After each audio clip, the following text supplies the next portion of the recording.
First question will be from Nico Johnson at the Post Millennial. Please go ahead. Am I ready to go? Hi, yeah, I can hear you. Perfect. Hi, Erin. So in 2017, you ran on a fairly moderate platform. Now, in 2020, you're running as a candidate to the right of Peter MacKay. So I'm wondering what has changed in those 3 years to sort of change your position. My position hasn't changed, but the country has changed. We're more divided. We're weaker.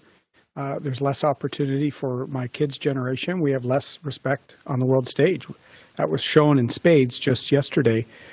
So I'm more passionate to make sure we win this next election. And that's why the message we're providing is resonating with our members from coast to coast. Right. And you've obviously won 3 times in the GTA, as you said throughout the debate tonight. Now, what do the Conservatives need to do in order to convert those votes to the Conservative Party? We have to grow suburban and urban voters. That's what I've been saying consistently. We're going to do that by reaching out and connecting them on our values, particularly parts of the GTA like Mississauga, Brampton. There's a lot of small business owners, first or second generation Canadian. They've been actually attacked by Trudeau with the small business tax changes, left out of the COVID response. I think there's a lot of people that may not have seen themselves as Conservatives. We're going to reach out, build our momentum, and we're already seeing progress. Thank you. We'll go to the floor. Whoever wants to go first. Okay. Hi, Mr. O'Toole. I'd like to ask you, you seem to have dialed back your attacks on Mr. MacKay today. Why? Well, I think there was, it was a little easier. Miss Rate provided direct time for people. I was trying to get in some debate and exchange. That's what this is supposed to be.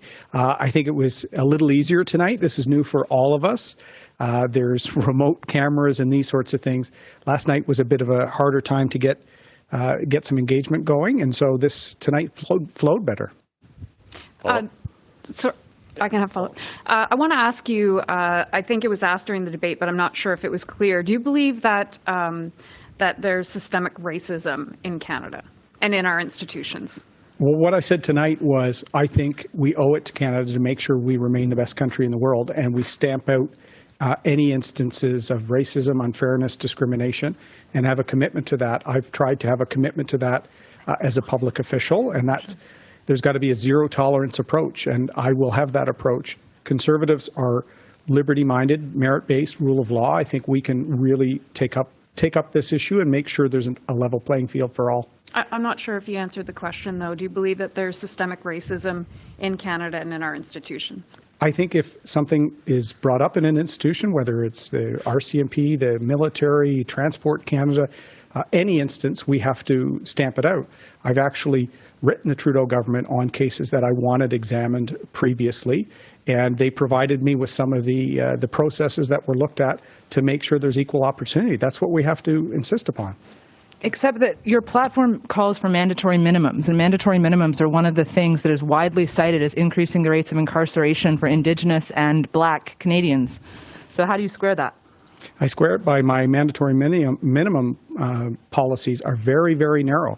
They're only for the most serious violent crimes or for trafficking in illegal guns. So these are very serious public safety measures, and I think society warrants a definite punishment, a clear signal that we're denouncing that conduct, and it's related to the action. And I think it will not only be in line with what Canadians expect, it will be something that I think will make our communities safer. But you still haven't answered the question, so I'll ask it a different way. How would you define systemic racism?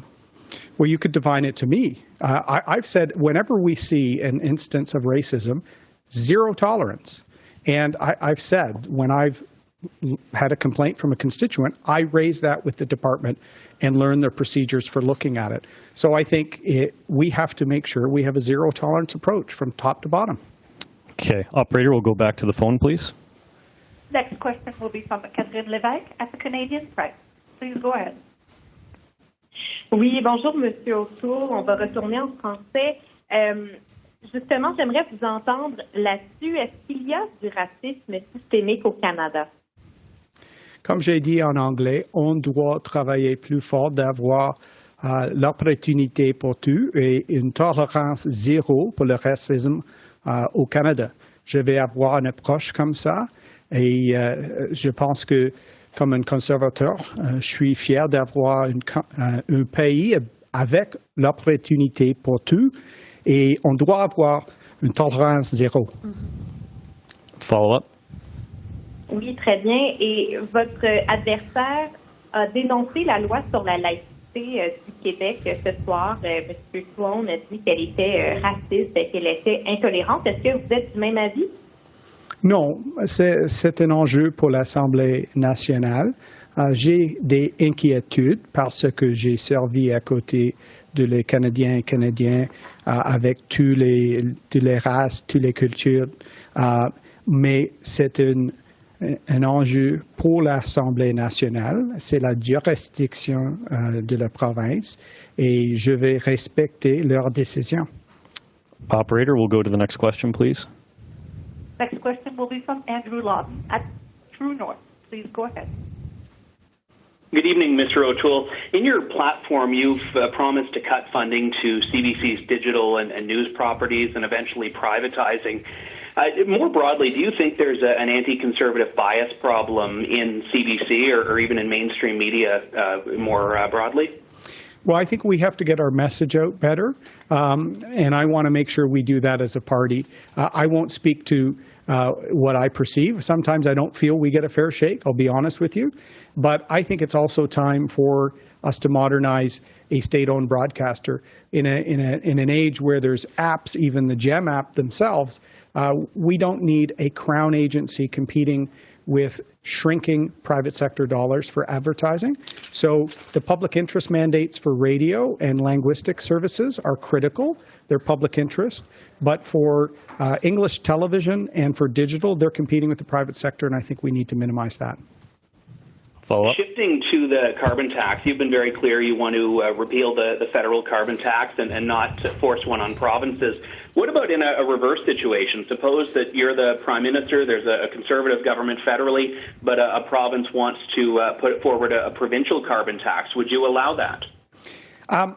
We have to respect provincial jurisdiction if it's going to lower emissions. They're actually closer to their own economy than Ottawa is, and we saw that from the carbon tax challenge in Alberta courts. So I will respect provincial jurisdiction, and then federally, where we can come up with better regulations for transportation, make it more efficient, lower emissions, where we can partner with nuclear energy and carbon capture sequestration, pipelines for LNG. There's a lot of things we can do on top of what the provinces are doing.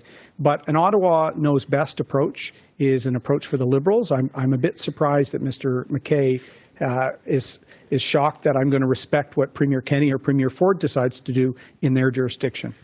Okay, we'll take a final question on the floor. I just want to clarify to make sure I'm accurate when I say this. When I ask if you believe there's systemic racism in Canada and in our institutions, I get the feeling the answer is no. There is racism in Canada, and we have to have a commitment to stamp it out. What we have to do now is come up with making sure there's measures that oversees the entire process. As I said, I've actually raised this issue as an MP on behalf of a constituent and asked the government about the process to ensure that there's opportunity for all, there's no limitations on advancement, and as I said, a zero tolerance approach. I think that's the way to approach it. And as Conservatives, I think it's part of our values, and so I'm committed to stamping it out. What about in the RCMP? That's something that's being examined right now, and I think the Commissioner is coming up with her proposal to look at what programs are in place now and what they need to do to make sure that there's public confidence in that important institution. I have confidence in the men and women that step forward to serve our country. That's a challenging job. No one is more upset by the terrible video from the United States than many of the law enforcement people I talk to. So we need to make sure that we work with them to have a zero tolerance approach. Okay. Thank you, Mr. O'Toole. Thank you. Stephanie Levitz, the Canadian Press. I wanted to ask you about systemic racism, because the debate today is very much about systemic racism in our justice system. And you were the Justice Minister, and you were responsible for implementing policies like mandatory minimums. Rates of incarceration for Indigenous Canadians, Black Canadians rose while you were Justice Minister. How much responsibility do you bear for that? Well, I think our justice system is predicated on accountability, on very much improving people's lives when it comes in particular to protecting them from crimes of violence. And that's where I drew the line, and that's where we wanted to have mandatory minimum penalties that sent a clear message of deterrence and denunciation when it came to violence, sexual violence against children, use of weapons against Canadians. So there is a place in the criminal code for mandatory minimums, and there has been, in fact, since the criminal code was introduced over 150 years ago. Follow-up? How would you define systemic racism? Well, systemic racism is deeply rooted in institutions that perpetrate and allow racism to go on. What we heard coming from the Commissioner of the RCMP was an acknowledgement that that institution, amongst others, and more broadly our justice system that you spoke of, has to improve. And there has to be a level of acceptance if we're going to make those necessary improvements. It's a difficult, awkward, but necessary conversation if we're going to get to that better place. And it will only happen over time. This isn't going to be some magic approach that will allow it to happen quickly. It's going to happen in the private sector, and it's going to happen in the public sector when there is a deep-seated commitment to getting there and removing the barriers and calling it out. Calling it out and calling it for what it is. Would you consider yourself an ally to the Black community? Can you give an example? I would, absolutely. I mentioned tonight that I grew up in a town in Nova Scotia that was very segregated, and the province of Nova Scotia has had its own specific issues when it comes to racism. We've had, we've had schools that were part of that history, that sad history. There's Africville. There's my community that I referenced with Viola Desmond. And there is still a road to travel. And so, yes. But we also have points of pride when it comes to having celebrated the contributions of African Canadians. I think of the Black Battalion. And to share a personal story, one of the proudest moments that I had when hosting Condoleezza Rice on her visit to Canada, when she came to thank Canada after 5 years in response to the attacks in New York and on the Pentagon on 9/11, she came to my constituency in northern Nova Scotia in Pictou County, and I took her to the monument to the Black Battalion, which were members of the Nova Scotia community, the Black community, who had served in World War I and had never been given proper recognition for that service. And as the Department of National Defense, we made the decision to award the highest-ranking medal to Jeremiah Jones. He should have absolutely received the highest military medal, and for reasons, I'm sure, related to racism at that time, he was denied the Victoria Cross. And so I say that because we cannot erase our history, but we can improve upon it, we can add to it, and we can try to make things right. And that is going to be a continuous work in process for our country and for many others. Operator, we'll take a phone question, please. Next question will be from Catherine Lévesque at the Canadian Press. Catherine? Oui, bonjour, Monsieur MacKay. Bonjour, ça va? Ça va bien, vous? Oui, merci. Est-ce qu'il y a du racisme systémique au Canada et comment faut-il le combattre? Malheureusement, je crois que oui, il y a des racismes systémiques et c'est nécessaire pour tout le monde, tous les Canadiens et Canadiennes, de prendre une approche pour trouver les solutions dans nos institutions, dans notre système de justice, certainement, et dans le secteur privé. C'est un effort collectif nécessaire à l'avenir. Et nous sommes, toutes les personnes dans notre parti, absolument doivent un effort vrai, un effort qui reconnaît la taille de cet enjeu. Et c'est aussi un enjeu qui a besoin d'un effort à tout le monde dans notre pays. Et on avait une opportunité maintenant d'avoir une conversation nationale, une conversation vraie, mais plus important, une conversation qui cherche des solutions vraies. Follow-up? Et est-ce qu'à votre avis, la loi québécoise sur la laïcité est un exemple de racisme systémique?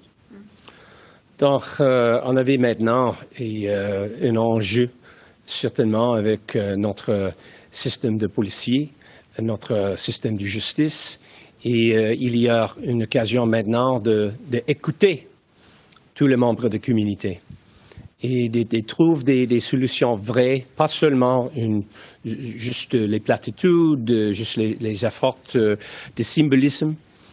On a besoin d'ouvrir les portes dans cette histoire difficile et cet enjeu sérieux. C'est la seule façon pour améliorer ce système maintenant qui avait les éléments de racisme. We'll go to the floor. Next up. Hi, Mr. MacKay. Hi. Hi.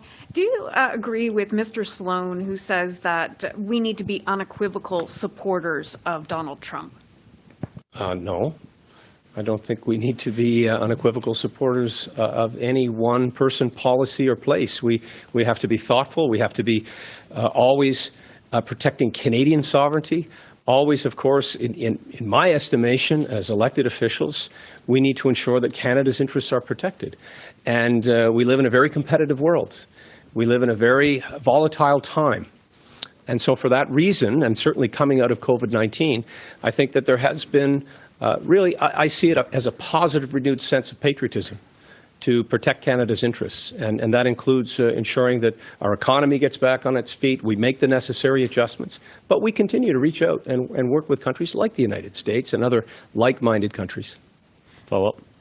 I'm going to try to ask two questions in one here to get. So in this debate, it seemed a less chippy than last night. You and Mr. O'Toole didn't seem to be kind of going after each other. That's one part. Why do you think that is? And then do you think there needs to be another debate? Well, tonight I was talking directly to Canadians, and I was talking about my ideas, my platform at petermackay.ca. I talked about the 8-point jobs plan. I thought it was a very helpful, thoughtful debate. I think everyone brought ideas and articulated them in a way that helps build our party, that helps demonstrate the diversity and the inclusivity and the ideas and the thoughtfulness that we have within our ranks. And I think that this is a time for our party to continue down that positive path, that constructive path. I personally think that the bickering and the back and forth, it's a byproduct of competition, and it's a byproduct of people's desire to win. But I think that tonight's debate was a good tone, was substantive, and I think that we shone a positive light on our entire party tonight. Another debate? I haven't heard anything about other debates. Would you want to take part? We've had lots of opportunities now through Zoom, through new technologies, through some of the limitations that we had to overcome here. And debates are a positive way to communicate. I've been communicating since the very beginning, directly, online. Social media, of course, has also opened the door to a lot more direct communications, which I see as a positive step. Operator, we can do a final question from the phone. I don't know. Next question. I don't know. I hope so. Will be from Andrew Lawton, True North. Please go ahead, Andrew. Good evening, Mr. MacKay. In the previous Parliament, the Justice Committee had done studies on potentially reviving a new version of the old Section 13, which was the part of the Canadian Human Rights Act that went after online speech. And the new version that ended up being recommended was something that would look at putting liability on social media companies that have what the government determines as hate speech, and also bringing back some of those mechanisms that allow the government to use human rights legislation to go after online hate speech. Do you support something like this? What I support, Andrew, frankly, is greater emphasis on protecting children from online abuse, from luring. And we tried to do that when I was in government. When I was Justice Minister, one of the bills that we brought forward that is now part of the Canadian Criminal Code that I'm very proud of was designed to protect children from online bullying. and the non-consensual distribution of intimate images. That type of legislation, when it's used to protect rather than to be pernicious or to limit free speech, I do support that type of legislation. This bill that you're talking about, I have not seen the details of it, but in general terms, I'm not for punishing people's thoughts or expressions or putting limitations on their speech.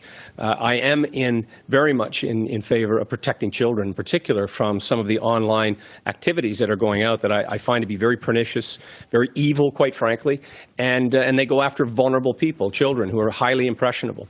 I also do believe on the same subject that we should be doing more to ensure that those big internet service providers have requirements to operate in Canada, to provide Canadian jobs, and to not be exempt from the taxation, quite frankly, that they are exempt from currently under the rules. Okay, that's all we have time for. Thank you, Mr. MacKay. Number one on the ballot, but how do you convince people to choose you as number two? Because that's important too.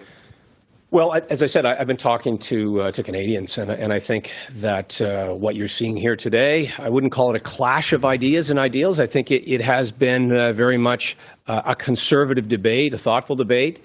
And so I'm reaching out to all of the voters, all of the conservative members of our party, the prospective voters, and I'll continue to do that. Look, this contest still has a long way to go.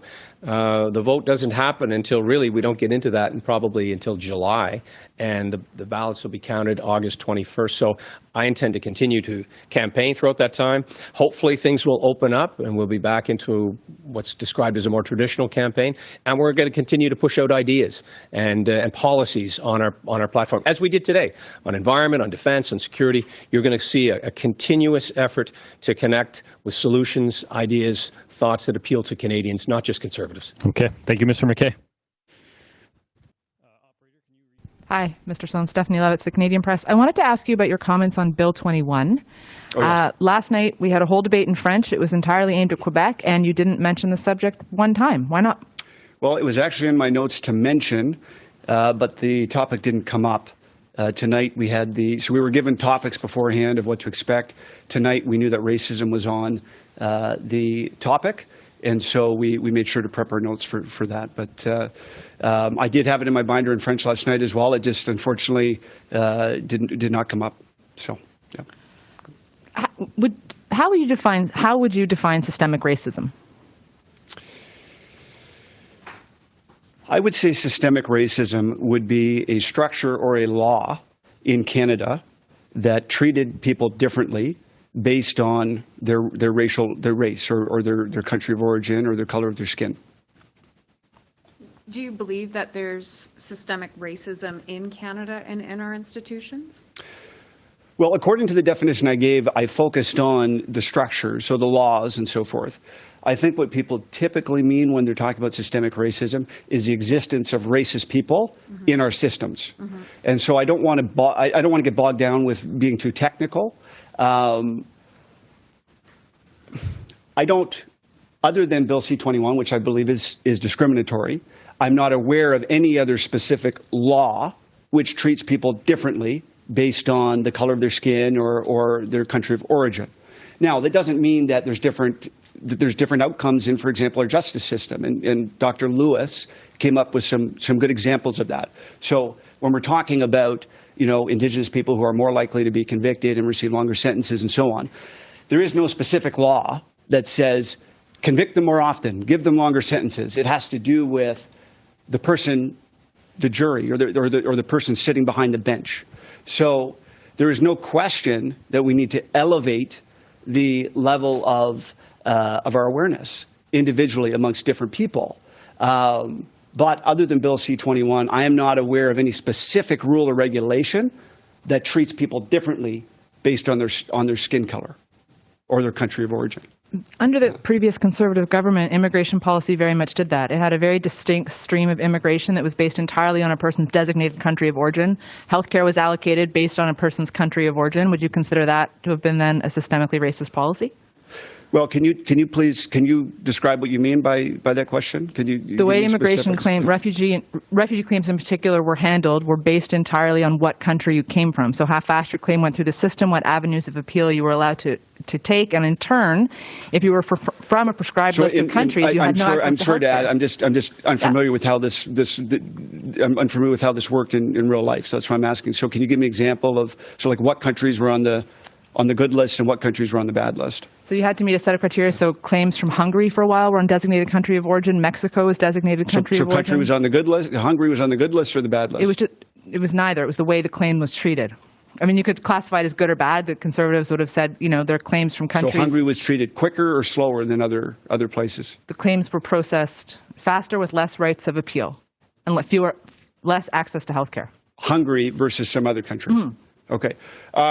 This is news to me. I don't know how that works. I believe an immigration system needs to look at the individual and their claim, not where they're from.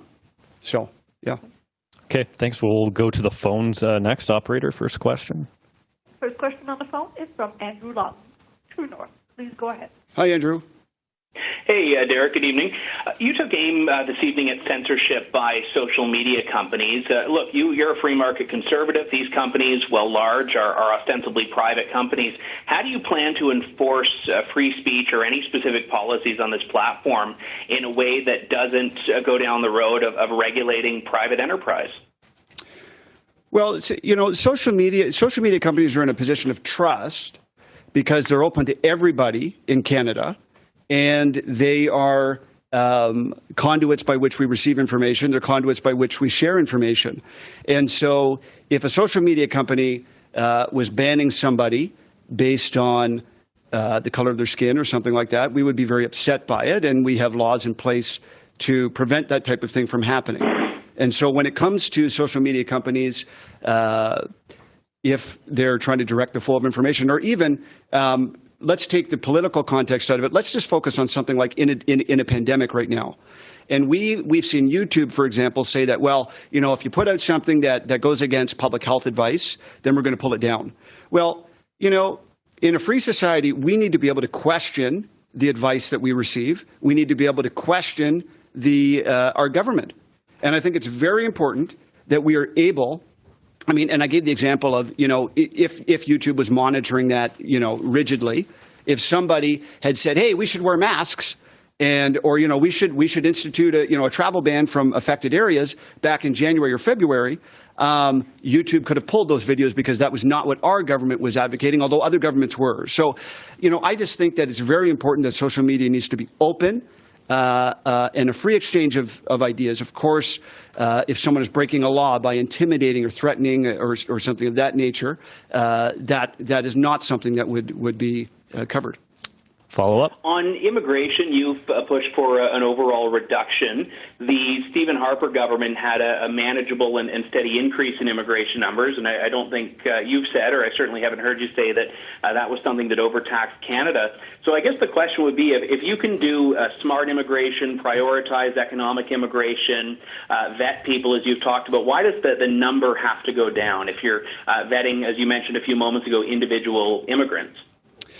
Well, I don't believe there's any reason to be very rigid on numbers. I mean, I believe right now that lowering the level to what I said would be best for the country, but obviously you monitor it and you change things if things need to be changed. But I do believe that the immigration levels that we have and the numbers of people that are settling, for example, in Toronto year after year, are just many more than the new housing units that we have. And I looked at these stats earlier today, and we had roughly last year about 150,000 people settling in the census area for the GTA, and we had 27,000 new housing units come online. So obviously more than one person can fit into a house, but you can see that the supply, or the demand rather, is greater than the supply, and that's part of the issue. But I just believe our rise in housing prices over the last decade or so has been unnatural. And it's not allowing our families that live in the GTA and other areas to afford to buy houses, and I think that's a problem. Okay, that's it. Thank you, guys. Are we done? Yep. Could I just ask one more? I'm wondering how you justify your premise that new Canadians I'd like to know how you justify your premise that new Canadians are social conservatives with the party's failure to win a single seat in the GTA and elsewhere in the last election. Well, it's because we didn't stand on those values. We didn't. So Andrew Scheer may have had those values personally, but if you don't do anything about it, if you don't have anything to stand on, then it's the worst of both worlds. People view that as selling out. But I do believe that new Canadians are more socially conservative. They're more traditional in their views. And I think we can speak to that in ways that are intelligible and helpful to the country. Thank you. Thank you. Yeah. Okay, our next final candidate is Leslyn Lewis. Operator will go to the phone. First question, please. Certainly. First question will be from Catherine Lévesque, Canadian Press. Please go ahead. Hello, Dr. Lewis. I just wanted to clarify, do you believe there is systemic racism in Canada? Yes, I believe that we have to look at the outcomes of certain systems, and that tells you whether or not there is systemic racism. Many people misinterpret what systemic racism is. And so many people think that, oh, Canadians are not racist, and the majority of Canadians are not racist. But that is not the marker that we use to define whether or not there's systemic racism. These are tacit, implicit practices that lead to unequal outcomes. And so we know that in certain institutions that these outcomes are there. And we've had systemic racism in Canada. For example, there was a point in time where Francophones were being converted and trying to be forced to speak English. And so that is something that's inherent in the system. And, you know, in Quebec, people are still being forced to not being represented in their language of choice. Now, that is not systemic racism per se, but it is a form of discrimination. And so we have to look at the outcomes rather than the individual intent. Follow up? Yes, and Derek Sloan mentioned Bill 21 in Quebec, so I was wondering if you consider this, well, it's not a bill, it's a law now, be an example of systemic racism. Well, I think it's very important that people, because of the Charter of Rights, we do have the right to practice our religion in accordance with our beliefs and values. And I think it's important that people are able to practice their religion in an outwardly manner if it doesn't interfere or impede with anybody else's rights. Okay, we'll go to the floor for a question. Hi, Stephanie Levis, the Canadian Press. I wondered if you could just reflect a bit personally. You're a black woman and you're up on the stage with three white men listening to them talk about, justify or deny the existence of systemic racism in Canada and what that looks like through your eyes. Well, I actually didn't see their race, and I didn't think that it was relevant to the discussion. I think that what is relevant is getting the message out there. And unfortunately, this message has come about because of the unfortunate death of a man at the hands of law enforcement, and it's led to a lot of protests. And I think that when we see protests, it's really pent-up frustration that people have been trying to communicate certain things for a long time and nobody was listening. So it's very hard for people to hear that other people believe that there's systemic racism because they've seen unequal outcomes, and those outcomes are within the system. And so for the average Canadian feels very hurt because they know that they themselves aren't racist, and so they become defensive and they start to say, no, there is no systemic racism, because they're not interpreting the proper definition of what systemic racism is. They believe that there has to be some nefarious and malicious intent on behalf of the person, and that doesn't have to happen. We could just have systems in place that lead to peculiar and unbiased and biased outcomes.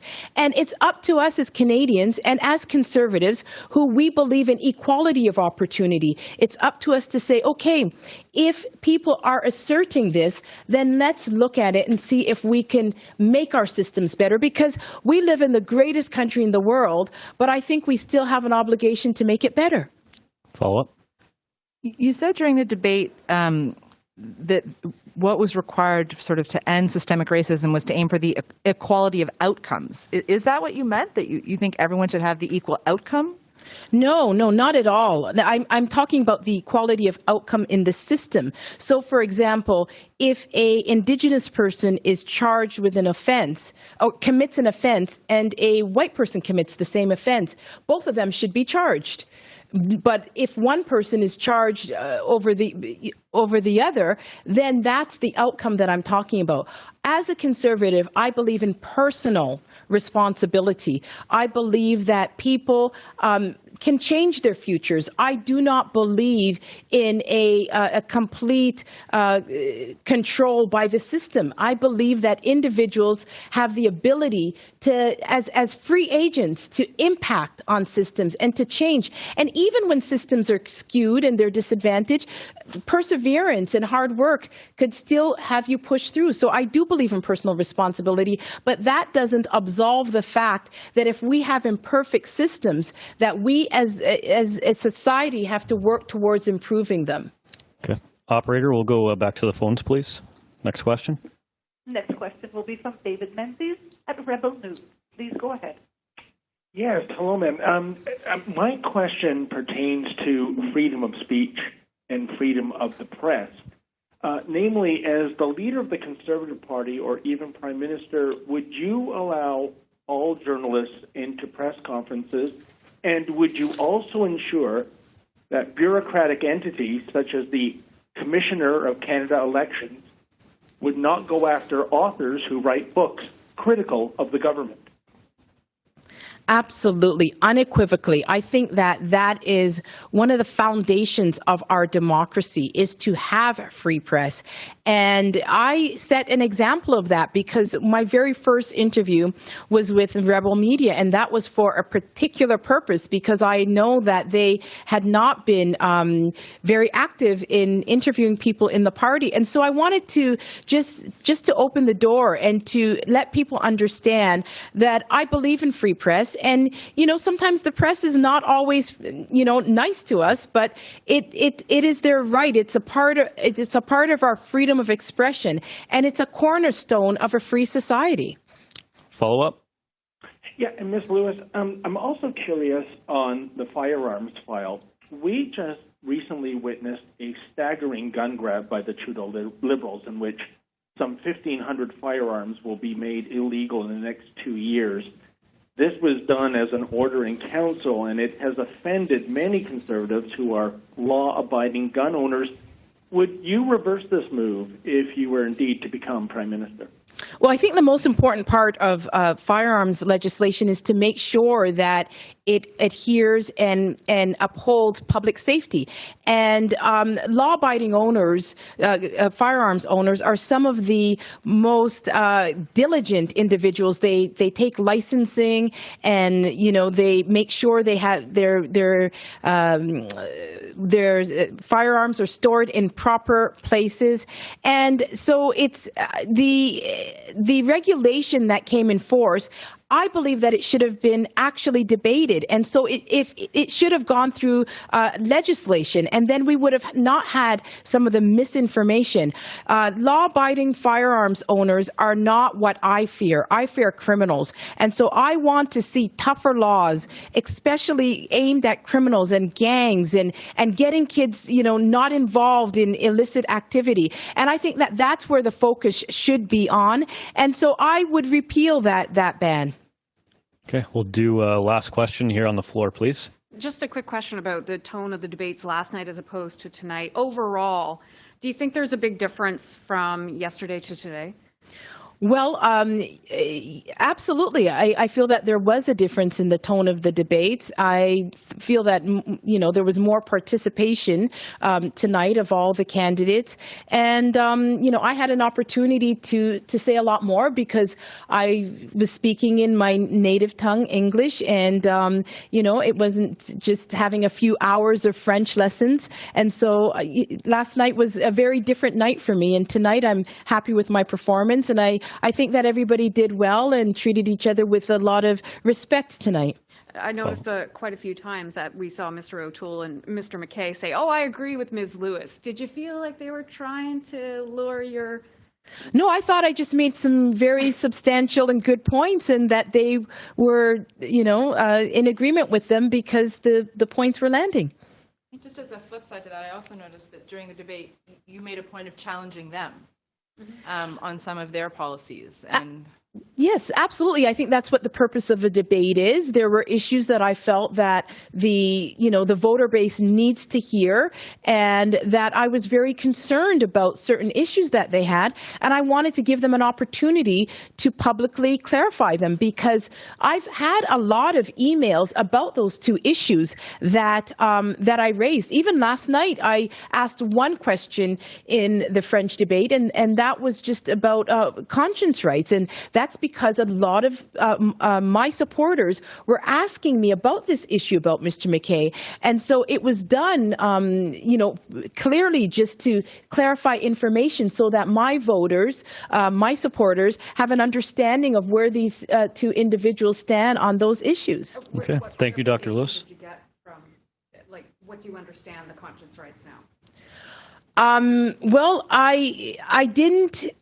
I actually received further emails saying that it wasn't clarified, that they thought it was just MPs and they wanted to know about cabinet ministers. And unfortunately, I didn't have that opportunity to seek that clarification again tonight, which I would have done, because the voters are asking about it. It's very, very important issue to them.